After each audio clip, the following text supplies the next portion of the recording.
तर अशा प्रकारे संपूर्ण माझ्या ज्या कापण्या होत्या त्या व्यवस्थित मी तळून घेतल्या आणि इथे बघा अतिशय मस्त असा कलर आलेला आहे। नमस्कार, किचन स्टोरीमध्ये मी प्राजक्ता तुम्हा सर्वांचं मनापासून स्वागत करते। आता आषाढ महिना सुरू झालाय आणि प्रत्येक घरामध्ये आषाढ हा बनवला जातो। त्यासाठी अतिशय सोपा पदार्थ म्हणजेच गुळाच्या कापण्या, तर आज आपण ते बघणार आहोत। आता आषाढ महिन्याला सुरुवात झालेली आहे आणि आषाढ म्हटल्यानंतर गुळाचे छान चमचमीत पदार्थ येतातच। तर त्यासाठी आज आपण गुळाच्या कापण्या करणार आहोत। अतिशय सोपी पद्धत आहे, अगदी पटकन जमतात अशा। तर त्यासाठी इथे आपल्याला पहिल्यांदा गुळाचं पाणी बनवून घ्यायचं आहे। तर त्यासाठी इथे मी 1 वाटी गुळ घेतला आहे आणि तेवढ्याच प्रमाणात आपल्याला पाणी घ्यायचं आहे। तर इथे पाणी जे आहे ते 1 वाटी घेतलेलं आहे मी। पाणी व्यवस्थित गरम करून घ्यायचं। इथे पाण्याला उकळी आलेली आहे आणि त्यामध्ये आता मी 1 वाटी गुळ घालून घेते। तर इथे गुळ आणि पाण्याचं प्रमाण आपल्याला सारखं ठेवायचं आहे आणि गुळ जो आहे तो आपल्याला व्यवस्थित विरघळून घ्यायचा आहे। फक्त आपल्याला गुळाचं पाणी करायचं आहे, पाक अजिबात करायचं नाही। त्यामुळे आपल्याला जास्त वेळ हे गॅसवर ठेवायचं नाही आहे, फक्त गुळ व्यवस्थित विरघळून घ्यायचा आहे। त्यासाठी गुळ कापून घेतला नाही घेतला तरी देखील चालतो, अशा प्रकारचे खडे असेल तरी ते व्यवस्थित विरघळले जातात। तर एक 5 ते 7 मिनिटांमध्ये आपला गुळ व्यवस्थित विरघळेल। तर इथे गुळ जो आहे तो पूर्णपणे आपला विरघळलेला आहे, ते बघा। आता मी गॅस बंद करते आणि हे गुळाचं पाणी थंड करून घेते। तर आता गुळाचं पाणी जे आहे ते मी इथे थंड करून घेते आणि थंड झाल्यानंतर हे गाळणीने व्यवस्थित गाळून घेते, कारण यामध्ये कुठलाही कचरा किंवा गुळाचे खडे असतात तर ते व्यवस्थित सर्व निघून जातील। तर त्यासाठी याला मी गाळून घेते। तर इथे गुळाचं जे पाणी होतं ते व्यवस्थित मी गाळून घेतलंय आणि थंड करून घेतलंय। आता आपण पीठ भिजवून घेऊया। तर त्यासाठी इथे मी 250 ग्रॅम आणि इथे बघू शकता मोठी वाटी भरून मी इथे गव्हाचं पीठ घेतलेलं आहे आणि वजनीप्रमाणे याचं 250 ग्रॅम आहे। त्याचबरोबर इथे 30 ग्रॅम मी बेसन पीठ घेतलंय, म्हणजे गुळ ज्या वाटीने आपण मोजला होता त्या वाटीने अर्धी वाटी आपण इथे बेसन पीठ घेतलेलं आहे। त्याच प्रकारे यामध्ये आपण 1 चमचा हिरवी बडीशोप घेतली होती आणि ती बडीशोप आणि 1 वेलची हे छान थोडंसं कुटून घेतलंय आणि ते यामध्ये घालून घेतलंय। त्याच प्रकारे पोहे खाण्याचा जो चमचा असतो त्या चमच्याने 2 चमचे मी तूप घेतलं होतं, जे कडकडीत गरम करून घेतलंय। तूप घातल्यानंतर यामध्ये अगदी चिमूटभर फक्त आपण मीठ घालणार आहोत, कारण हा गोडाचा पदार्थ आहे म्हणून मी मीठ ॲड केलं। आणि हे पूर्ण मिश्रण आपण एकदा व्यवस्थित मिक्स करून घ्यायचं। तर आता हे सर्व मिश्रण आपण मिक्स करून घेतलेलं आहे।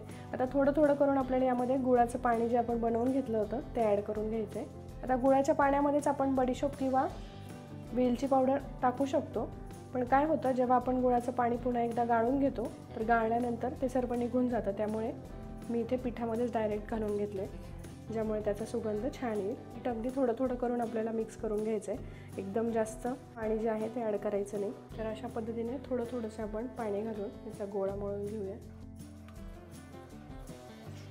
तर याचा जो गोळा आहे खूप जास्त सैल आपल्याला करायचा नाही आहे, मध्यमच हे पीठ ठेवायचं आहे। खूप जास्त घट्टही नाही आणि खूप सैलही नाही, म्हणूनच आपण पाणी जे आहे ते थोडं थोडं ॲड करतोय।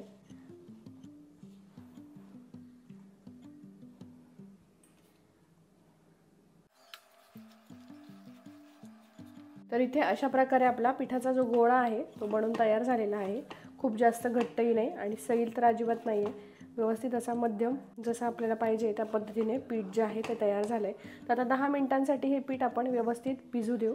तर यावर मी झाकण ठेवते आणि हे व्यवस्थित भिजू देते। तर 10 मिनिटांनी आपण याच्या कापण्या करायला घेऊया। तर आता पीठ जे आहे ते 10 मिनिट व्यवस्थित मुरलेलं आहे, मस्त असं भिजलं आहे आणि जसं आपल्याला पाहिजे अगदी तसं मऊ हे पीठ झालेलं आहे। थोडंसं मी मळून घेते आणि आता याचा एक गोळा काढून घेते, जो की आपण व्यवस्थित लाटून घेणार आहोत। तर अशा प्रकारे एक गोळा काढून घ्यायचा, व्यवस्थित त्याला मऊ असं करून घ्यायचं आणि हे लाटून घ्यायचं। तर पीठ जर जास्त चिकटत असेल तर त्याला तुम्ही तेल किंवा पीठ लावू शकता। तर इथे थोडंसं मी तेल लावून घेतलं आहे, पुन्हा पुन्हा ते चिकटणार नाही आणि हे व्यवस्थित आपण लाटून घ्यायचं आहे, अगदी आपण आपली चपाती लाटतो त्या पद्धतीने। तर एवढं करून झाल्यानंतर आपण पोळी खूप मोठी केलेली नाही आहे, छोटीच ठेवली आहे। तर यामध्ये आपण थोडीशी खसखस जी आहे ती लावून घेणार आहोत आणि त्यानंतर पुन्हा एकदा हे लाटून घ्यायचं, म्हणजे खसखस जी आहे ती व्यवस्थित त्याला चिकटते, निघत नाही, तळताना तेलामध्ये राहून जात नाही।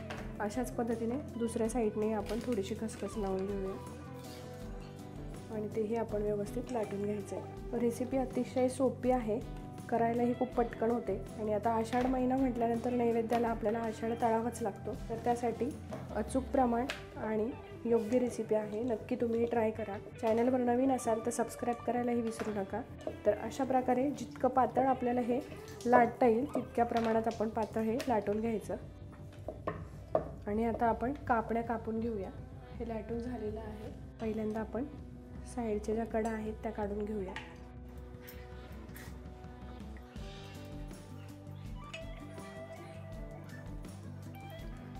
तुम्हाला ज्या आकारात कापायच्या त्या आकारात तुम्ही कापू शकता. अगदी शंकरपाळ्याच्या आकारात सुद्धा चौकोनी कापल्या तरी देखील चालतात, पण कापण्यांचा आकार जो आहे तो अशा प्रकारचा असावा. म्हणून ज्या पद्धतीने आपण शंकरपाळे करतो अगदी त्या पद्धतीने मी हे कापून घेतले. तर अगदी अशा पद्धतीने आपल्याला कापण्या ज्या आहेत ते करून घ्यायचे आहेत. इथे तुम्ही बघू शकता अगदी इतक्या जाडीच्या मी इथे कापण्या ज्या आहेत ते करून घेतलेल्या आहे. म्हणजे इतक्या जाडीचा आपण पिठाचा जो गोळा होता तो व्यवस्थित लाटून घेतला आणि त्यानंतर कापण्या केल्या. तर अशा प्रकारे मी आता संपूर्ण पिठाच्या ज्या कापण्या आहेत त्या करून घेते आणि त्यानंतर आपण त्या तळून घेऊया. तर खसखस लावल्यामुळे दोन्ही साईडने खसखस अतिशय छान दिसते आणि कापण्याही व्यवस्थित कापल्या गेल्या. त्या संपूर्ण पिठाच्या मी कापण्या करून घेते आणि त्यानंतर आपण तळून घेऊया. तर आपल्याला आता कापण्या ज्या आहेत त्या मी व्यवस्थित सगळ्या बनवून घेतलेल्या आहे आणि आता आपण त्या तळून घेऊया. तर त्यासाठी इथे मी तेल घेतलेलं आहे. तेल व्यवस्थित गरम झालं आहे. त्यानंतर गॅस जो आहे तो पूर्णपणे कमी ठेवला आहे आणि आता मी कापण्या तळून घेते.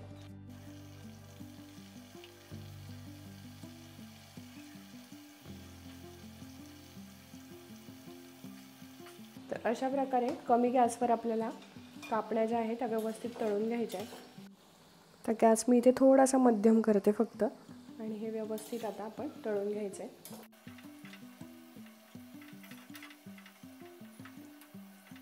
अशा पद्धतीने आणि हे प्रमाण वापरून जर तुम्ही अशा प्रकारच्या कापण्या केल्या तर अजिबात चुकत नाही किंवा त्या वातड होत नाही.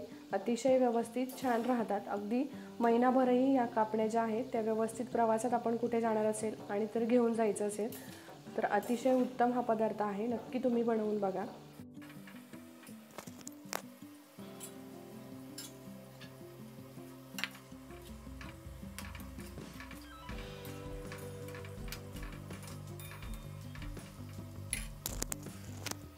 अशा पद्धतीने आपल्याला कापण्या ज्या आहेत त्या तळून घ्यायच्या आहेत. तर अशा पद्धतीने मी सर्व ज्या कापण्या आपण बनवून घेतल्या होत्या त्या तळून घेते. तर अशा प्रकारे संपूर्ण माझ्या ज्या कापण्या होत्या त्या व्यवस्थित मी तळून घेतल्या आणि इथे बघा अतिशय मस्त असा कलर आलेला आहे. खसखस घातल्यामुळे टेक्स्चरही खूप छान आले. तर नक्की तुम्ही करून बघा. व्हिडिओ शेवटपर्यंत बघितला त्यासाठी खूप खूप थँक्यू.